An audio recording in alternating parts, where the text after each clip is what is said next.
My name is Raymond Carter. I'm 68 years old, and I live in Akron, Ohio. I spent 43 years on the floor of a rubber plant, the last 12 as a foreman. I know the smell of hot machinery and the weight of a 12-hour shift. I know what it means to show up every morning whether you feel like it or not. That's the kind of life I built. Simple, steady, predictable. I raised one child, a daughter, Lauren. Her mother left when she was 6, just packed 2 suitcases one Tuesday morning and drove south. No fight, no warning. She called a week later to say she wasn't coming back. That was 30 years ago, and I haven't heard from her since. So it was just me and Lauren, a factory man and a little girl, in a 2-bedroom house on the east side of town. If you're watching this from somewhere else in the country, drop a comment and tell me where you're from. And if you've got a story like mine, where family didn't turn out the way you thought it would, hit that like button. I'd appreciate knowing I'm not the only one.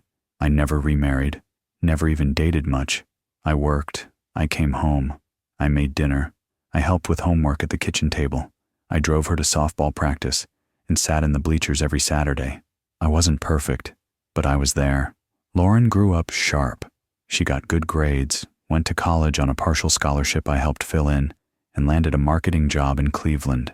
She moved into a nice apartment, started dressing in clothes I didn't recognize, and talked about campaigns and metrics I didn't fully understand. But I was proud. She'd become something I never could. I thought the hardest part of raising her was behind me. Then came the wedding. It was supposed to be one of the best days of my life, walking my daughter down the aisle, seeing her start a family of her own. I'd imagined it for years, quiet, dignified, the way these things are supposed to go. Instead, it turned into the kind of public humiliation that makes your chest tighten just thinking about it. She stopped the music in front of 200 people, and she told me to leave, her own father.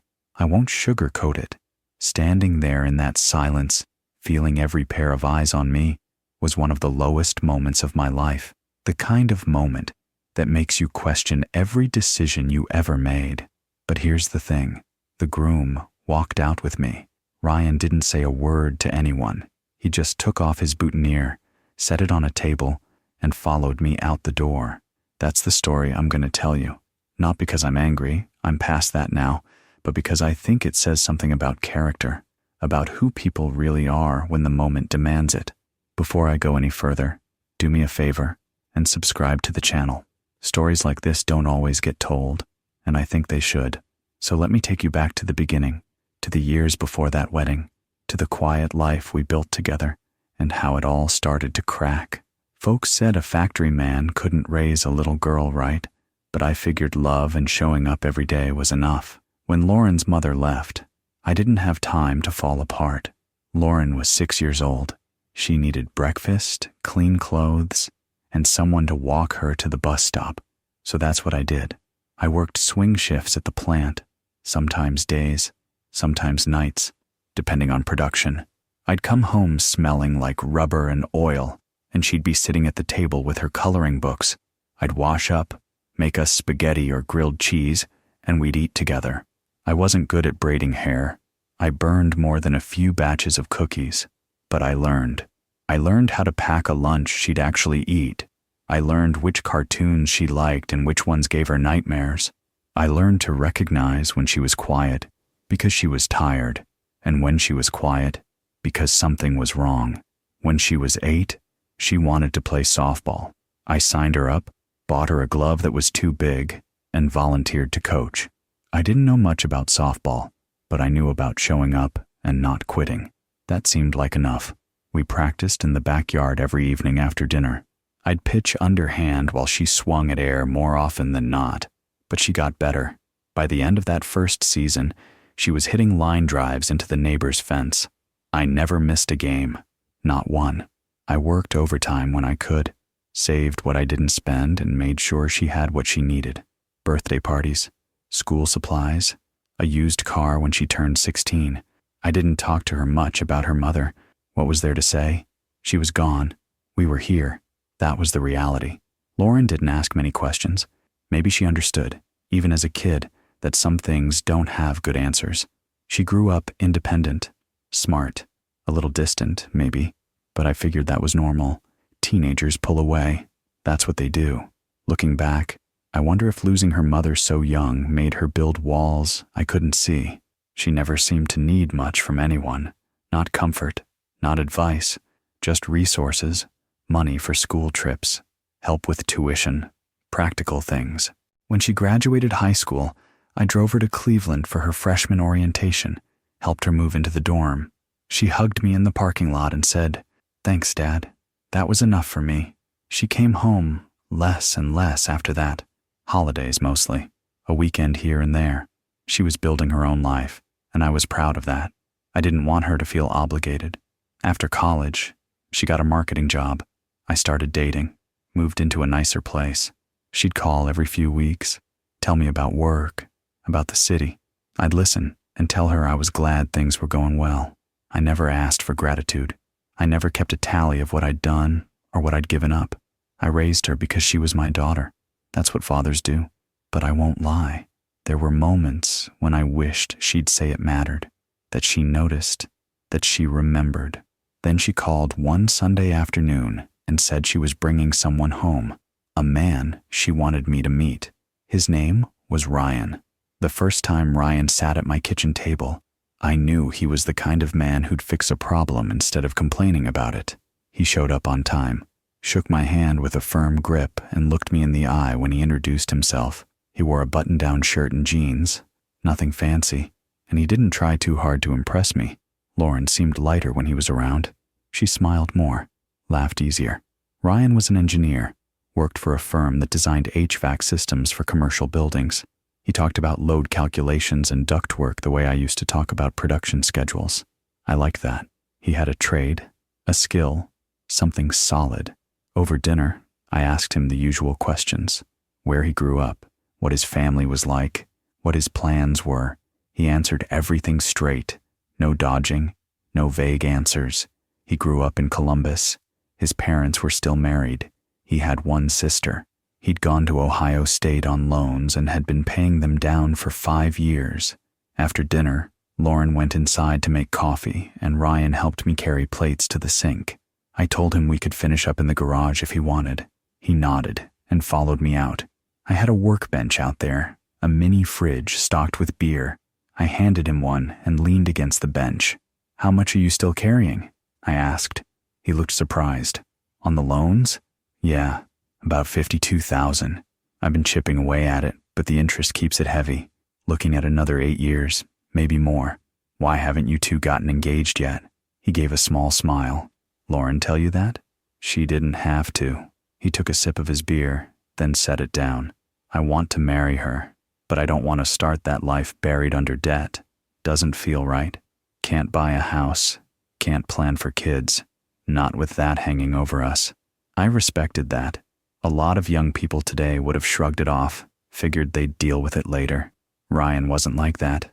We talked for another hour, about work, about the neighborhood, about nothing in particular. He wasn't trying to win me over. He was just being himself. Before he left, I walked him to his car. "Ryan," I said, "what if that debt wasn't a problem anymore?" He stared at me. "Mr. Carter, I'm not saying it to embarrass you. I've got savings from 43 years at the plant.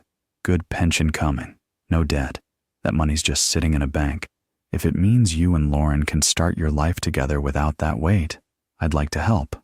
He didn't answer right away. He looked down at his hands, then back at me.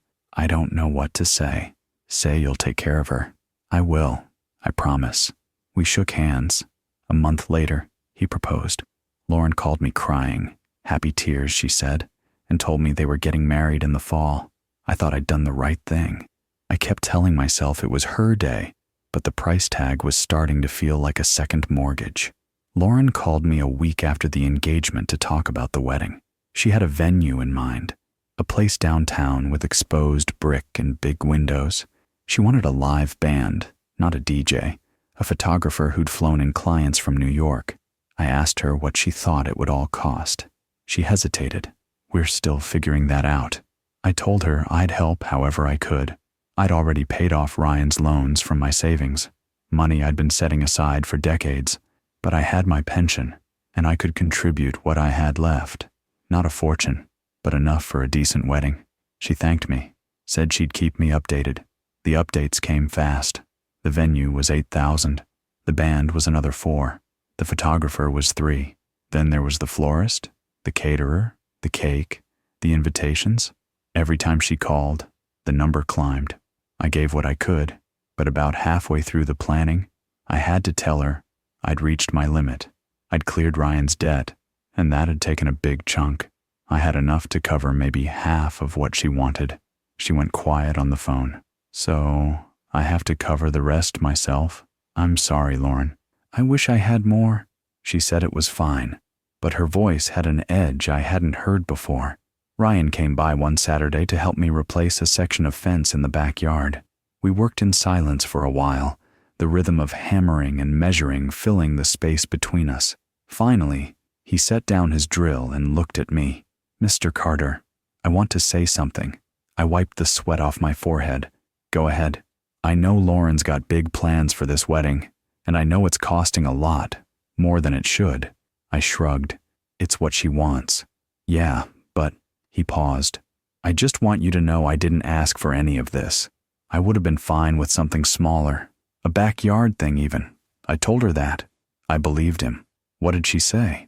She said this was her one chance to do it right, that she'd been dreaming about this since she was a kid, that she deserved something nice after everything she'd been through. I wondered if everything meant growing up without her mother, if she was trying to prove something to people who weren't even watching. Ryan, I appreciate you saying that, but it's not your fault. I know. He picked up the drill again, didn't look at me. I wouldn't have been able to get married at all if you hadn't cleared those loans. I think about that every day. So whatever you need, whatever I can do to help with this wedding or anything else, just tell me. That's the kind of man he was. Over the next few months, small tensions appeared. Lauren mentioned once that I didn't understand modern weddings. Another time she sighed and said she wished she had parents who could afford to give her what she wanted, but I kept quiet. I told myself it was temporary, that once the wedding was over, things would settle. I didn't know how wrong I was. Handing your daughter over is supposed to be the proudest walk a man ever takes. I stood at the back of the church in my navy suit, the same one I'd worn to my own father's funeral 20 years earlier. I had it pressed that morning, polished my shoes until they shone. Lauren had sent me a boutonniere in a little plastic box with instructions to pin it on the left side. I did my best. The church was small, old stone with wooden pews that creaked when you sat down. Sunlight came through stained glass windows and painted the floor in reds and blues. 200 people filled the seats, her friends from college, co-workers from Cleveland, my cousins and old buddies from the plant. The organist started playing, and everyone stood. Lauren appeared at the top of the aisle in a white dress that caught the light. Her hair was pulled back, and she carried a bouquet of white roses. She looked beautiful, not like the little girl who used to sit on my workbench and hand me tools, not like the teenager who rolled her eyes when I told her to be home by 11. She looked like someone else's daughter, but she was mine. She took my arm, and we started walking. I could feel every step, the carpet under my shoes, the weight of her hand on my elbow, the eyes of 200 people watching us move toward the altar. I glanced at her once. She was smiling, looking straight ahead at Ryan, who stood at the front in a gray suit with his hands clasped in front of him. Ryan's eyes were bright. When we got close, he nodded at me, just a small dip of his head, and I saw gratitude there, real gratitude. I stopped at the front, turned to Lauren, and lifted her veil. The priest asked, "Who gives this woman to be married?" "I do," I said. My voice didn't shake. I kissed her cheek, then stepped back and sat down in the front pew. The ceremony was short. Lauren and Ryan faced each other and spoke vows they'd written themselves. She promised to support his dreams. He promised to make her laugh every day. They exchanged rings, and the priest pronounced them husband and wife. Everyone clapped. Ryan kissed her, and they walked back down the aisle together, her hand in his. I sat there for a moment after everyone else stood to follow them out. I felt something settle in my chest, a kind of peace I hadn't felt in years. I'd done it, raised her, got her to this moment. Whatever mistakes I'd made along the way, whatever I hadn't been able to give her, it didn't matter now. She was married to a good man. She had a future. I thought the hard part was over. I stood up, smoothed my jacket, and walked out into the sunlight where people were throwing birdseed and laughing. I didn't know that in a few hours, everything I felt in that moment would be ripped away. That first hour felt like every overtime shift had been worth it. The reception hall was downtown, the same place Lauren had picked months earlier. Exposed brick walls, high ceilings with wooden beams, and string lights draped everywhere. Round tables with white cloths and centerpieces made of flowers I couldn't name. The band set up in the corner, 5 guys in black vests tuning guitars and adjusting microphones. People filtered in, found their seats, and the room filled with noise, laughter, clinking glasses, the hum of 200 people glad to be somewhere that wasn't work or home. I sat at a table near the front with a few cousins I hadn't seen in years. They asked how I was doing, told me Lauren looked beautiful, said I must be proud. I was. Old co-workers from the plant came by to shake my hand, men I'd worked alongside for decades. They slapped my back and made jokes about how I cleaned up nice. One of them, a guy named Eddie who'd retired 2 years before I did, leaned in and said, "You did good, Ray. Real good." I appreciated that. Ryan found me during cocktail hour. He had a glass of whiskey in his hand and another one he passed to me. "Mr. Carter," he said, "I just want to say it again. Thank you for everything." "You already thanked me," I said. "I know, but I mean it. If you hadn't done what you did, we'd still be years away from this. I wouldn't be standing here." I took a sip of the whiskey. It burned going down, but in a good way. "You would have figured it out," I said. "Maybe, but not like this." He looked around the room, at the lights and the flowers and the people. "This is because of you." I didn't know what to say to that, so I just nodded. Lauren was across the room, surrounded by her bridesmaids. She was laughing at something one of them said, her head thrown back, her hand on the other girl's arm. She looked happy. The band started playing, and people moved toward the dance floor. Ryan excused himself to join Lauren for their first dance. I watched them sway together under the lights while everyone clapped. For the first time in a long time, I felt like I'd done something right. I thought about all the years, the early mornings, the late nights, the worry that never fully went away, even when she was grown and gone. I thought about the checks I'd written, the savings I'd emptied, the plans I'd quietly set aside, and I thought it was worth it. I nursed my whiskey and let the music wash over me. My cousin's wife asked me to dance, and I said yes, even though I wasn't very good at it. We shuffled around the floor for one song, and she told me I'd raised a beautiful daughter. I believed her. I sat back down, loosened my tie, and settled in to enjoy the rest of the night. I had no idea what was coming. Little barbs started drifting my way, sharp enough to notice, but small enough to ignore. About an hour into the reception, I realized Lauren hadn't come by my table once. She was busy, I told myself, greeting guests, posing for pictures, doing all the things a bride does. But I'd catch sight of her across the room, and she'd be standing with her friends, laughing, not even glancing in my direction. I didn't think much of it at first. Then I overheard something. I'd stepped away from my table to get a drink from the bar, and 2 women were standing nearby. I didn't know them. Friends of Lauren's, probably. One of them was talking, her voice just loud enough to carry. "She's lucky it turned out as nice as it did," the woman said. "I heard her dad could only cover part of it. She had to dip into her own savings for the rest." The other woman made a sympathetic noise. "That must have been so stressful." "Yeah. She was venting about it last week. Said he's too old school to understand what weddings cost now. Like, he paid off Ryan's debt, but couldn't finish funding the actual wedding. Priorities, I guess." I stood there with my drink, pretending I hadn't heard. Old school. That's what she'd said about me. I went back to my table and sat down. Eddie asked if I was all right, and I told him I was fine. But something had shifted. I started paying closer attention. Lauren moved through the room, stopping at tables, hugging people, thanking them for coming. She spent 10 minutes at her coworker's table, another 5 with her bridesmaids. She even stopped to chat with Ryan's parents, but she didn't come to mine. At one point, Ryan walked past and saw me sitting alone. He stopped, put a hand on my shoulder, and asked if I needed anything. "I'm good," I said. "You sure? You look a little—" "I'm fine, Ryan. Go enjoy your night." He hesitated, then nodded and walked away. A little later, my niece, Lauren's second cousin, came over and sat down next to me. "Uncle Ray?" she said quietly. "Can I ask you something?" "Sure. Did something happen between you and Lauren?" I looked at her. "Why?" "I don't know. She just seems off, like she's avoiding this side of the room." "She's busy," I said. "Maybe." My niece glanced toward the dance floor where Lauren was twirling with one of her bridesmaids. "But earlier, when we were getting ready, she said something about you not understanding what she needed, that you made promises but couldn't follow through." The words stung more than I wanted to admit. "It's wedding stress," I said. "Everyone gets a little wound up."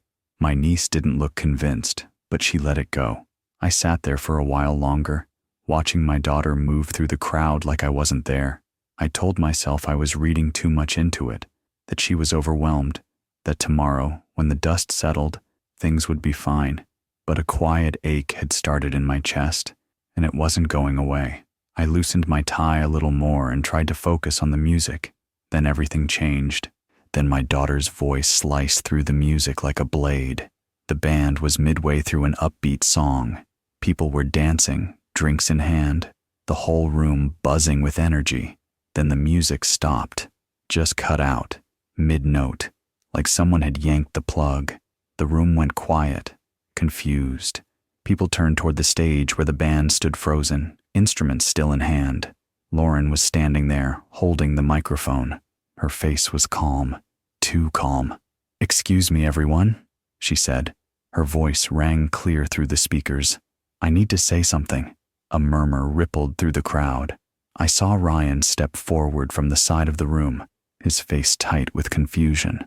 Lauren didn't look at him. She looked at me. "Dad," she said, her voice steady, "I need you to leave." The room went silent. I felt every pair of eyes turn toward me. I didn't move, didn't breathe.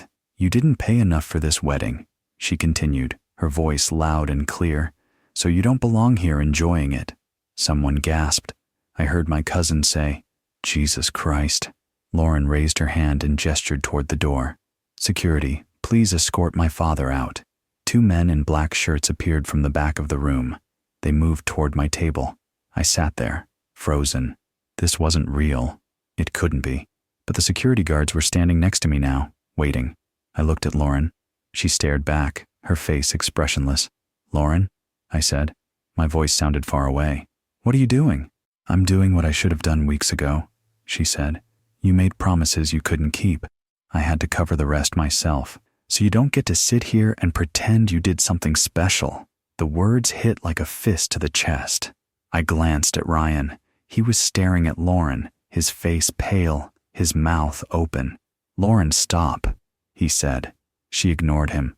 "Please leave, Dad," she said into the microphone. "Now." The room was so quiet I could hear my own heartbeat. I stood up slowly. My legs felt weak, but I forced them to hold me.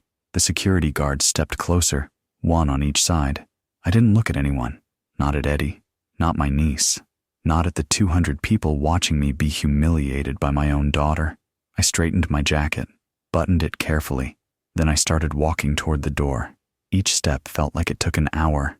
Behind me, I heard someone whisper, "I can't believe she just did that." I reached the door and pushed it open. The cool night air hit my face. I stood there on the sidewalk, alone, my ears still ringing with her voice. "You don't belong here." I didn't know what to do, didn't know where to go. Then I heard a crash from inside, loud, sharp, like thunder. And everything that happened next, Eddie told me later, when he found me standing out there in the dark. I've been chewed out on the factory floor, but nothing hit like that moment. I stood on that sidewalk under a streetlight, listening to the muffled chaos inside. The crash I'd heard was Ryan's palm hitting the head table. Eddie told me later it was loud enough to make glasses jump, loud enough to silence every whisper in that room. Inside, Ryan was standing, his chest heaving, staring at Lauren with an expression Eddie described as barely controlled fury. "Stop," Ryan said. His voice was low but carried through the hall. "Just stop." Lauren turned toward him, confused. "Ryan, what are you—" "You all need to know something," Ryan said, facing the room. "Before anyone says another word, you need to know what Raymond Carter did for me." Lauren moved toward him. "Ryan, don't—" He held up a hand, and she stopped. "When I met Lauren," Ryan continued, "I had $52,000 in student loans still hanging over my head. I'd been paying them down for 5 years, but the interest was killing me. I was looking at another 8, maybe 10 years of payments." The room went still. "I told Mr. Carter I wanted to marry his daughter, but I couldn't do it while I was buried under that debt. It didn't feel right to start a marriage that way." Ryan's voice cracked slightly, but he pushed through. "And you know what he did? He paid it off. Every cent. Didn't ask for anything in return. Didn't hold it over me. Just wrote the check and told me to take care of his daughter." Someone in the crowd gasped. Eddie said he watched Ryan turn toward Lauren, and the look on his face was something between heartbreak and disgust. "That man gave us a future," Ryan said. "He gave you a future, and you just threw him out like he was nothing." "Ryan, you don't understand," Lauren started. "I understand perfectly," Ryan said. "You wanted a bigger wedding than he could afford after clearing my debt, so you blamed him for not giving you enough. You made him feel like he failed you when he gave you everything." He looked around the room. "That man worked 43 years in a factory. He raised Lauren by himself. He never missed a birthday, never asked for anything back. And tonight, she humiliated him in front of everyone because he didn't write a big enough check." Eddie stood up from his table and started clapping. Slow, deliberate claps that echoed through the hall. Then someone else joined in. Then another. Within seconds, half the room was applauding. Lauren's face went pale. Ryan stepped back from the table, pulled off his boutonniere, and set it down. "I can't be part of this," he said quietly. "I won't." Then he turned and walked toward the door. Lauren called after him. "Ryan, wait." He didn't stop. He pushed the door open and found me standing there on the sidewalk. He didn't say a word, just loosened his tie, took a breath, and started walking, and I fell into step beside him. The room buzzed like a hive after you kicked it. Eddie told me later what happened in those moments after Ryan left. The murmurs started immediately. Did she really just do that? Her own father. After everything he's done for her? Eddie stood up at his table and said, loud enough for half the room to hear, "That's the most ungrateful thing I've ever seen." My niece was crying openly. One of her friends put an arm around her, but she pulled away and turned toward Lauren. "How could you?" she shouted. "He gave you everything." Lauren just stood there on the stage, still holding the microphone, her face blank. Ryan's mother stood up. She looked at Lauren with the kind of expression you give someone you don't recognize anymore. "This isn't right," she said to her husband. "This isn't right at all." One of Lauren's bridesmaids climbed onto the stage and whispered something in her ear. Lauren shook her head and waved her away. The band didn't know what to do. The lead singer held his guitar awkwardly and glanced at the others like he was waiting for a signal. Someone at the back of the room said, "She's always been like this. Always wanted more than she earned." Another voice, "I heard he paid off her fiancé's debt and still had to fund half the wedding. $52,000 on the loans alone. And she still kicked him out? Jesus Christ." The whispers spread faster, table to table, growing louder with each repetition. People started standing, not to leave yet, but to move, to talk, to process what they'd just witnessed. Lauren's college friends huddled together, whispering furiously. Some of them looked uncomfortable. One kept glancing toward the door. Ryan's father walked over to Eddie's table and shook his hand. "Your friend's a good man," he said. "Better than most." Eddie nodded. "Damn right he is." At the head table, Lauren's maid of honor leaned over and hissed something that clearly wasn't kind. Lauren set the microphone down and stepped off the stage, her jaw tight. But the room wasn't quieting down. If anything, people were getting angrier. One of Ryan's groomsmen said loudly, "If the groom walked out, what are we even doing here?" That's when people started leaving. Eddie said it was like watching dominoes fall. One person stood up and walked out. Then their whole table followed. Then another table. Lauren tried to salvage it. She got back on the microphone and said something about continuing the celebration, about not letting one moment ruin the whole night. But her voice was shaking. The band packed up without being asked. Within 30 minutes, half the guests were gone. By the time Eddie left, Lauren was sitting alone at the head table, still in her wedding dress, staring at the untouched cake. He walked right past her without saying a word. Then he came outside and found Ryan and me standing at the corner, neither of us quite ready to leave yet. That's when he told us everything. I figured I'd spend the rest of the night driving home with the radio off. When Eddie found us, Ryan and I were standing under a streetlight 3 blocks from the reception hall. Neither of us had spoken much, just walked in silence, letting the night air clear our heads. Eddie came up behind us, breathing hard like he'd been hurrying. "Ray," he said, "you okay?" I nodded. "I'm fine." "You're not fine. None of this is fine." He looked at Ryan. "That was a hell of a thing you did in there, son." Ryan just shrugged. "It was the right thing." Eddie turned back to me. "You need to know. People are on your side. They saw what she did. They know it was wrong." I appreciated that, but it didn't change the hollow feeling in my chest. "What's happening in there now?" Ryan asked. Eddie shook his head. "The place is clearing out. The band's gone. Most of the guests are gone. Lauren's sitting by herself looking like she can't figure out what happened." Ryan's jaw tightened. "She knows exactly what happened." We stood there for a moment, the 3 of us, while cars passed on the street and music drifted faintly from a bar down the block. I thought about going home, sitting in my quiet house, trying to make sense of how love could turn into this. I thought about all the times I could have said no, all the times I could have told her the wedding was getting too big, too expensive, too much, but I hadn't, because I'd wanted her to be happy. "You need a ride home, Ray?" Eddie asked. "I'll take him," Ryan said quietly. Eddie nodded. "All right, but you call me if you need anything." "I mean it." We shook hands, and Eddie walked back toward the parking garage. Ryan and I stood there a moment longer. "You didn't have to do this," I said. "Yeah," Ryan said. "I did."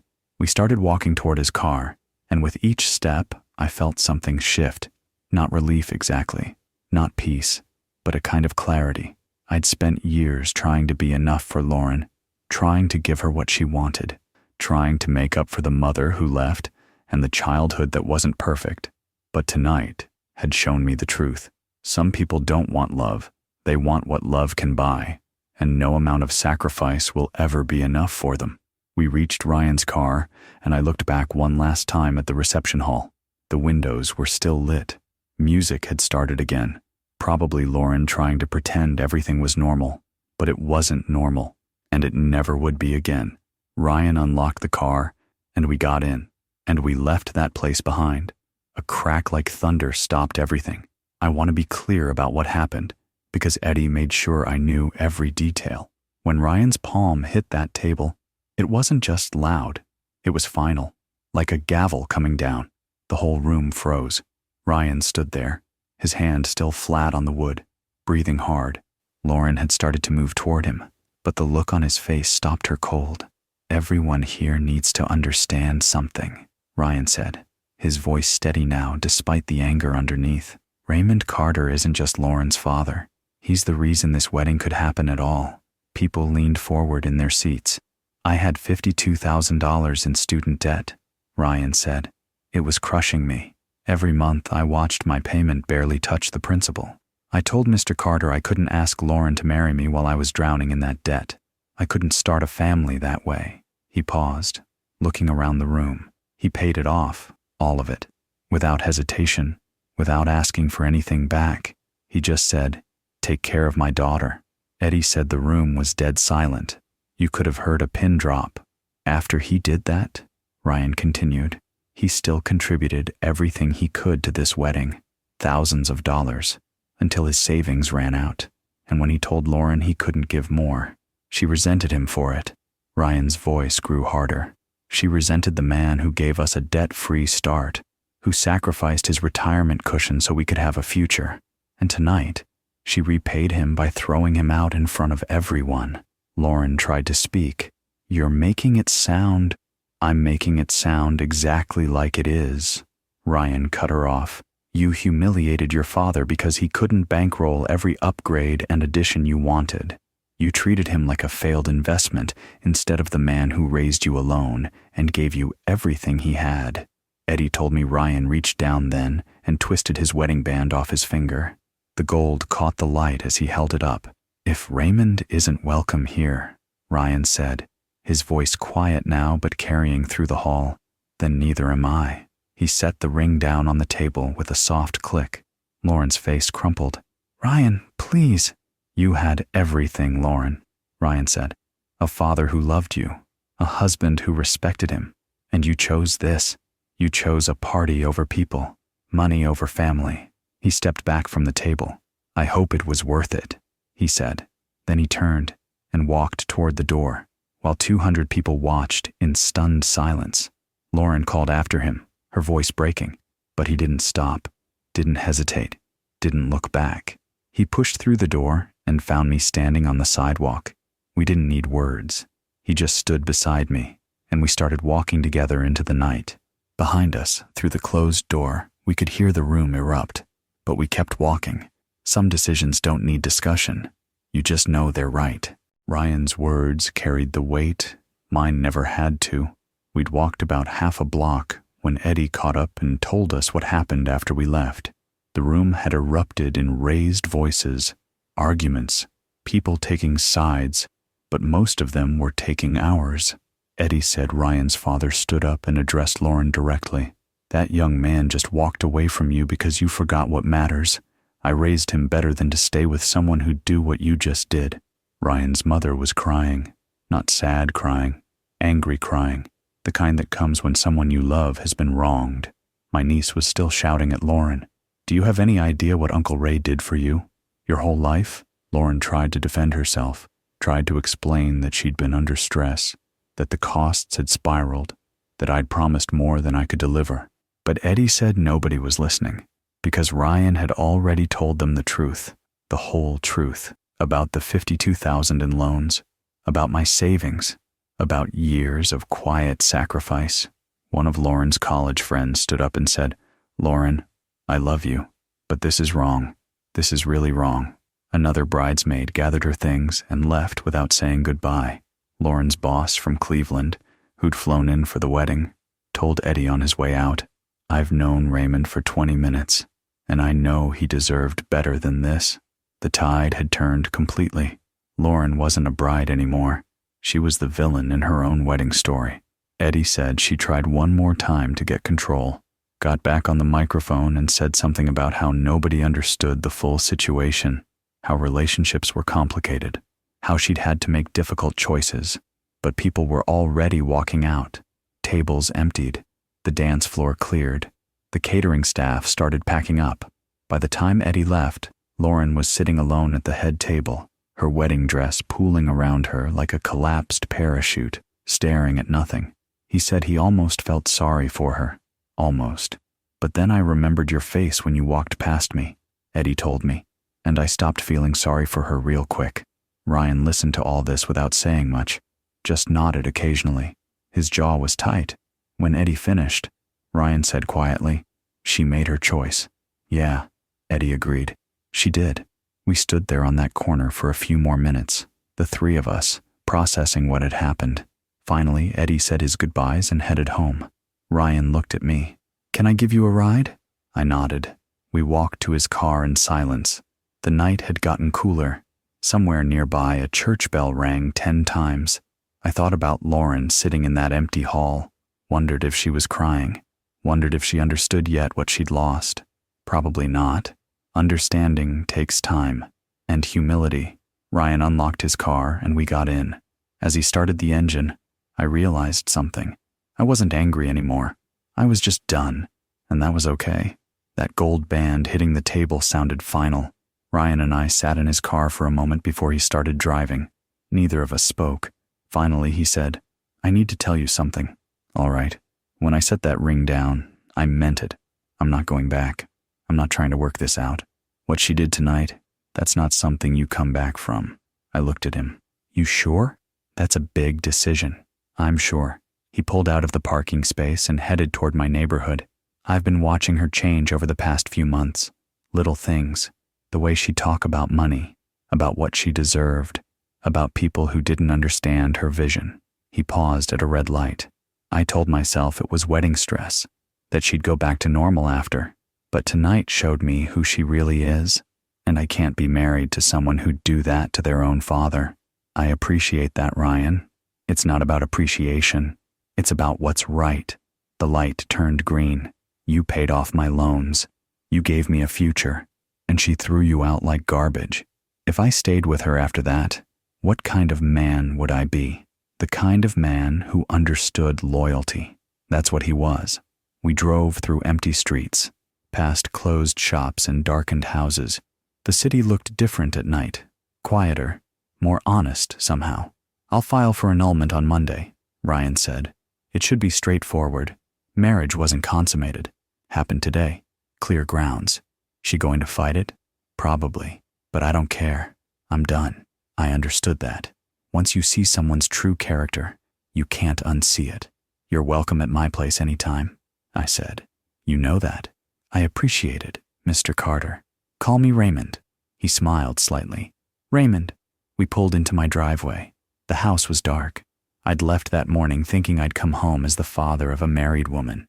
Instead, I was coming home alone, with everything changed. But I didn't feel sad. I felt something else. Relief. You going to be okay?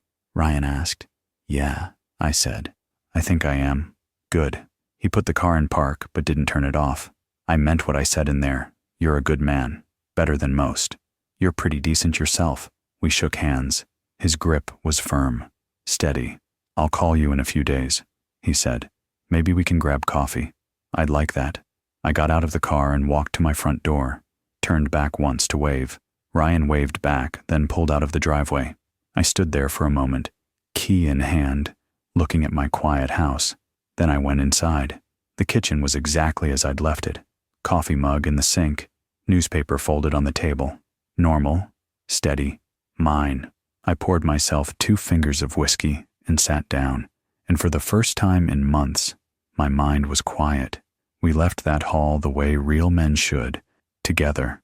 Over the next few days, I thought a lot about that moment when Ryan walked out the door and found me on the sidewalk. He didn't have to do that. He could have stayed, tried to calm Lauren down, tried to salvage his wedding night, but he didn't, because he saw something more important than a party or a reputation or even a marriage. He saw what was right, and he chose it. That's character. That's the kind of thing that defines a man. I got calls over the next week, lots of them. Relatives checking in, old friends from the plant wanted to know if I was okay. Even a few people I barely knew who'd heard the story and wanted to say they were on my side. I appreciated all of it. But the call that mattered most came 3 days after the wedding. Ryan, asking if I wanted to meet for coffee. We met at a diner on the east side, the kind of place with cracked vinyl booths and waitresses who'd been working there for 30 years. Ryan was already in a booth when I arrived. He looked tired, but calmer than he had on Saturday night. How are you holding up? I asked, sliding in across from him. Better than I thought I would, he said. Filed the annulment papers yesterday. Lawyer says it should be straightforward. Lauren fighting it? She tried. Called me about 50 times. Sent texts saying we need to talk, that she made a mistake, that wedding stress made her crazy. He stirred his coffee. But I'm not changing my mind. Good. Yeah. He looked up at me. I keep thinking about that night in your garage, when you offered to pay off my loans. You didn't have to do that. I wanted to, I know, but most people wouldn't have. Most people would have just wished me luck and moved on. He paused. You gave me something nobody else could. Freedom from that debt. A chance to start clean. And I'm never going to forget that. I didn't know what to say, so I just nodded. I've been thinking, Ryan said. Family isn't just blood. It's the people who show up, who stand by you, who do the right thing, even when it costs them. That's true. So I want you to know, you're family to me, not because of Lauren, because of who you are, and that's not going to change just because the marriage did. My throat got tight. I appreciate that, Ryan. I mean it. He took a sip of coffee. And I'm going to keep calling. Keep showing up. Because that's what family does. We sat there for another hour. Talked about work, about life, about nothing in particular. And when we left, I felt something I hadn't expected. Hope. Not for me and Lauren. That door had closed. But for the future. For relationships built on respect instead of obligation. For chosen family instead of just blood. That was enough. More than enough. Some nights the road home feels longer than others. This one felt just right. After coffee with Ryan, I drove home in the late afternoon sun. The radio was off. I just wanted to think. The city looked the same as it always had. Same streets. Same houses. Same trees. But I felt different. Lighter. I'd spent so many years carrying the weight of trying to be enough for Lauren. Trying to give her what she wanted. Trying to make up for the mother who'd left and the childhood that hadn't been perfect. But tonight, or really these past few days, I'd finally set that weight down. Not because I'd stopped loving her. I'd always love her. But because I'd finally accepted that some people don't want love. They want what love can buy. And no amount of sacrifice will ever be enough for them. When I got home, I sat on my front porch for a while. Watched the neighbors walk their dog. Waved to the couple across the street. Normal. Quiet. Good. My phone buzzed. A text from Eddie. "How you doing, Ray?" "I'm good," I typed back. "Really good. Glad to hear it. Let me know if you need anything." "Will do." I set the phone down and looked out at the street.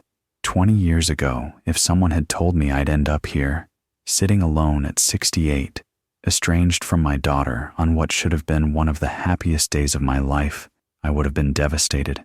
But I wasn't devastated now. I was at peace, because I knew I'd done everything right. I'd shown up. I'd loved her. I'd sacrificed. I'd given everything I had. And if that wasn't enough for her, that wasn't on me. That was on her. Ryan called later that evening, asked if I'd watched the game. I hadn't, but we talked about it anyway. He told me about a project at work. I told him about the fence I was planning to replace in the backyard. Just normal conversation. The kind you have with family. Before he hung up, he said, "I'm glad you're in my life, Raymond. I'm glad you're in mine, too." And I meant it. After we hung up, I made dinner. Just spaghetti. Nothing fancy. Ate at the kitchen table while reading the paper. Then I turned on the TV and watched the news for a while before heading to bed. As I lay there in the dark, I thought about Lauren one more time. I wondered if she understood yet what she'd done. If she'd realized that she'd traded a father's love for a wedding reception. If she'd figured out that the people who mattered had walked out that door. Maybe she had. Maybe she hadn't. Either way, it wasn't my problem anymore. I'd done my part. Raised her. I loved her. Give her every chance. What she did with that was up to her. I closed my eyes and fell asleep easier than I had in months. Tomorrow will come, and I'd be fine. Better than fine. I'd be free. I heard the band packed up sooner than they ever had. I wasn't there to see it, but Eddie called me the next morning and told me what happened after Ryan and I left. The room stayed quiet for maybe 2 minutes after Ryan walked out. People just standing there, looking at each other, looking at Lauren, not knowing what to do. Then someone near the back stood up and walked out. Then another. Then a whole table. Eddie said it was like watching dominoes fall. One person would leave, and then their friends would follow. Within 20 minutes, half the guests were gone. Lauren tried to salvage it. She got back on the microphone and said something about continuing the celebration, about not letting one moment ruin the whole night, but her voice was shaking, and nobody was listening. The band played one more song. Nobody danced, and then the lead singer told Lauren they were done for the night. She tried to argue, said they were contracted for another 2 hours, but he just unplugged his guitar and started packing up. By 10 o'clock, the reception hall was nearly empty. Just Lauren, a handful of her college friends who didn't know what else to do, and the catering staff cleaning up. Eddie said he walked past her on his way out. She was sitting at the head table, still in her wedding dress, staring at the untouched dessert display. He didn't say anything to her, just walked past, Ryan's parents left without a word. My niece left crying. One by one, everyone who mattered walked out that door. The story spread fast. By Sunday morning, half the church knew. By Monday, Lauren's co-workers in Cleveland had heard. By the end of the week, it was the kind of story people told at dinner tables and barbecues. Did you hear what she did to her father? At her own wedding. After everything he gave her, people took sides, and most of them didn't take hers. I got calls from relatives I hadn't spoken to in years, old friends from the plant, even a few people I didn't know, friends of friends who'd heard the story and wanted to tell me I'd done right. I appreciated that, but I didn't feel vindicated. I just felt tired. Lauren tried to control the damage. She posted something on social media about family misunderstandings and wedding day stress, but the comments weren't kind. People who'd been at the wedding told their version of events. Ryan's speech got repeated and shared. The truth came out, complete and unvarnished. She deleted the post 2 days later. Eddie told me she'd been calling around, trying to explain her side, trying to make people understand that I hadn't kept my promises, that she'd been forced to cover expenses I should have handled, but nobody was buying it, because Ryan had already told the truth, and Ryan had no reason to lie. He'd walked away from his own wedding to stand up for what was right. That kind of integrity speaks louder than any excuse. The expensive flowers wilted and got thrown away. The custom cake, 3 tiers, fondant roses, $200, ended up in a dumpster. The photographer delivered the pictures, but I doubt she ever looked at them. All that money, all that planning, all that stress, and it ended with an empty hall and a reputation she'd never get back. I didn't take pleasure in it. I'm not built that way, but I understood it. Actions have consequences. Always have, always will. You can't humiliate someone in public and expect people to forget. You can't throw away love and expect sympathy. And you can't build a life on entitlement and expect it to stand.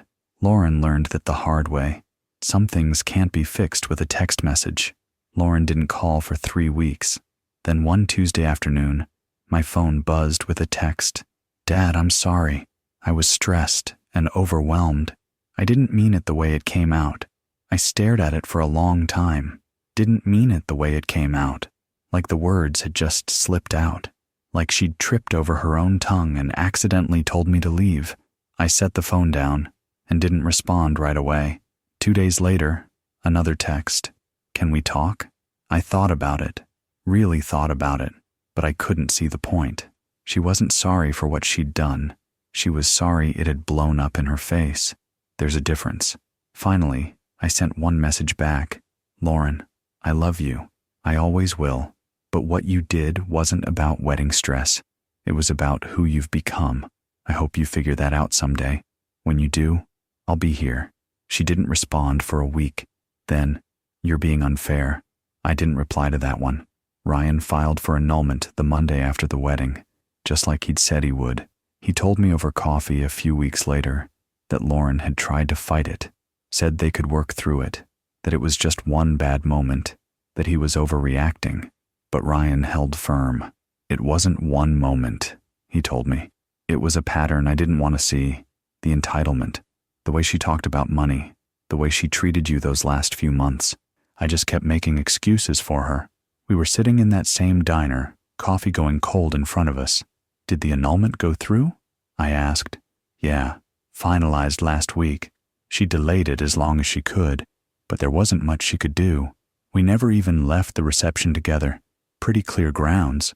He looked relieved. "Lighter. Are you doing okay?" I asked. "Better than I thought I would be," he said. "I met someone, actually. Sarah. She's a teacher at my church. We've been talking." "That's good, Ryan." "Yeah." He smiled. "She's nothing like Lauren. Grateful for small things. Talks about her family like they matter. I want a simple life. It's nice. I'm happy for you. Thanks. And hey, she wants to meet you sometime. I told her about what you did for me. She said you sound like the kind of man her dad was." That meant something to me, more than Ryan probably knew. Over the next several months, I saw Ryan maybe once a month, sometimes more. We'd get coffee. or he'd come by to help with a project around the house. He brought Sarah by once. She was kind, soft-spoken, the type who listened more than she talked. She shook my hand and said, "Ryan's told me so much about you. Thank you for what you did for him." I liked her. Life moved on. Eddie invited me to barbecues. My niece came by for dinner. The guys from the plant checked in regularly. And slowly, quietly, I started to feel like myself again. Not the man who was trying to be enough for someone who didn't appreciate him. Just myself. That was enough. More than enough. Lauren sent occasional texts. Brief. Impersonal. I responded politely but didn't engage deeply. Maybe someday we'd find our way back to something. Maybe not. Either way, I was okay. I'd made my peace. At 68, I've learned more from one bad day than from 50 good ones. You spend most of your life building a career, a home, a family. You think if you just work hard enough, if you just give enough, it'll all turn out right. But that's not how it works. Sometimes you do everything right, and it still falls apart. And the hardest part is accepting that it's not your fault. I spent weeks after the wedding wondering what I'd done wrong, where I'd failed, how I'd raised a daughter who could look me in the eye and tell me I didn't belong. But the truth is, I didn't fail. I showed up every single day. I loved her the best way I knew how. And if that wasn't enough for her, that's not on me. That's on her. Here's what I learned. Betrayal shows you who people really are faster than kindness ever will. You can spend years being good to someone, and they'll take it for granted. But the moment you can't give them what they want, you'll see their true colors. Lauren showed me hers that night, and as much as it hurt, I'm grateful I saw it when I did, rather than wasting more years trying to win approval I'd never get. I also learned that gratitude isn't something you can teach someone who doesn't want to learn it. I thought, if I just kept giving, kept sacrificing, she'd eventually understand. She'd eventually appreciate it. But some people don't want to appreciate it. They just want more. And there's nothing you can do about that except stop giving. The other thing I learned, and maybe this is the most important, is that decent people recognize each other when it counts. Ryan didn't have to walk out with me. He could have stayed, smoothed things over, tried to make it work. But he didn't, because he saw what was happening, and he knew it was wrong. That's character. That's the kind of person you want in your life. Not someone who makes excuses when it's convenient, but someone who stands up when it's hard. I think about that night a lot. Not the humiliation, not the anger, but the moment Ryan walked out that door and chose the right thing over the easy thing. That's the moment I'll remember, because that's when I knew I hadn't failed completely. I'd raised a daughter who didn't see my worth, but I'd recognized a man who did, and maybe that's enough. I sleep easier now than I have in years, not because everything worked out the way I wanted, but because I know I did right. I lived with integrity. I kept my word. I showed up when it mattered. And when I was tested, when my own daughter tried to break me in front of 200 people, I walked out with my head high. That's something no one can take from me. At 68, I don't have all the answers, but I know this. You can't control how people treat you, but you can control how you respond. You can't make someone love you the way you deserve, but you can walk away from people who don't. And you can't fix a relationship that's built on entitlement and ingratitude, but you can find peace in knowing you tried. I've made my peace with Lauren, with the wedding, with all of it. And for the first time in a long time, I'm not carrying anything I don't need to carry. I'm just living, and that's enough. If this story stirred something in you, maybe it's because you've lived a piece of it too. I'm guessing some of you watching this have been where I was. Maybe not at a wedding, maybe not with a daughter, but somewhere along the line, you gave everything you had to someone, and they made you feel like it wasn't enough. Maybe it was a child who grew up and forgot where they came from. Maybe it was a spouse who took your years of work for granted. Maybe it was a friend who only called when they needed something. Whoever it was, you know the feeling. That hollow ache in your chest when you realize love isn't always returned the way you give it. I want you to know something. It's not your fault. You did what you were supposed to do. You showed up. You sacrificed. You loved the best way you knew how. And if that wasn't enough for them, that says everything about them and nothing about you. Dignity isn't loud. It doesn't demand attention or make a scene. It's quiet, steady. It's walking out of a room with your head high, even when your heart is breaking. That's what I did that night. And that's what Ryan did when he followed me. Real family, real love, doesn't sit silent when someone you care about is being mistreated. It stands up. It speaks out. It walks out that door with you, even when it costs them something. Ryan didn't owe me that. He could have stayed, but he didn't, because he understood something Lauren never did. That character isn't about what's convenient. It's about what's right. If you've got people in your life like that, people who see your worth even when others don't, hold on to them. And if you don't, keep looking. They're out there. I didn't think I'd ever tell this story. For a long time I was embarrassed, ashamed even. But then I realized there's nothing shameful about being treated poorly by someone you loved. The shame is theirs to carry, not mine. So I'm telling it now, because I think it matters.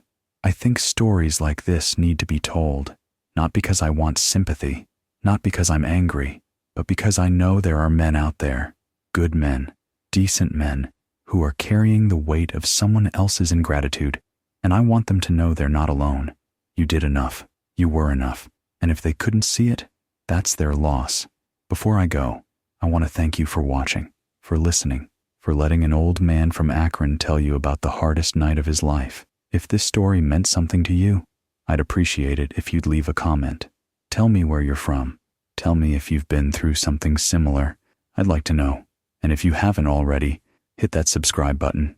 There are more stories where this came from. Not all of them are easy, but they're real. And I think that matters. Life's too short to carry weight that isn't yours. Let it go. Walk away. Find your peace. That's what I did, and I'm better for it. Take care of yourselves out there. And remember, dignity doesn't need an audience. It just needs you to know your own worth. Thanks for listening.